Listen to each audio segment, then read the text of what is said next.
Well, in his latest edition of his much anticipated Greed and Fear note, Chris Wood of Jefferies has gone ahead and written quite in depth about the reflation trade, about how US central banks are viewing inflation. He's spoken about inflation in depth. He also speaks about how he's worried that given the fact that there could be a kicking in of the base effect, how inflation targets could actually overshoot expectations. Now also he's talking about how central banks, especially the US, is actually looking at inflation and whether they are welcoming inflation. Now what he's saying is that, number one, he says that the March inflation report was a bit of a non-event in terms of the actual impact or in terms of the market impact. The US CPI came in slightly above consensus at 2.6% year-on-year growth. Now he says that this is the highest reading that the US CPI inflation has seen since August 2018.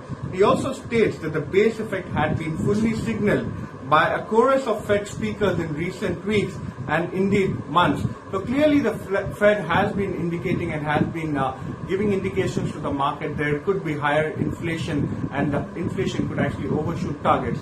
Now what he is saying is that given the fact that there have been so many speeches by Fed speakers as well as Fed governors in terms of how exactly they are expecting inflation to pan out, he says he will not be surprised if inflation does indeed go higher. Now he also says that the US market, the US Fed Bank, does not appear to really go ahead and tame inflation. In fact, it appears as though there is a certain amount of obsession in terms of actually having inflation. He's saying that the new Fed approach and the obvious desire of the American central bank to see a pickup in inflation is why he believes that it is beyond understanding to the greed and fear universe that why exactly would anyone want to go ahead and own a government bond. He says that the only reason why you could actually see a significant amount of rally or a monster rally as he calls it in the American bond market could be the fact that a lot of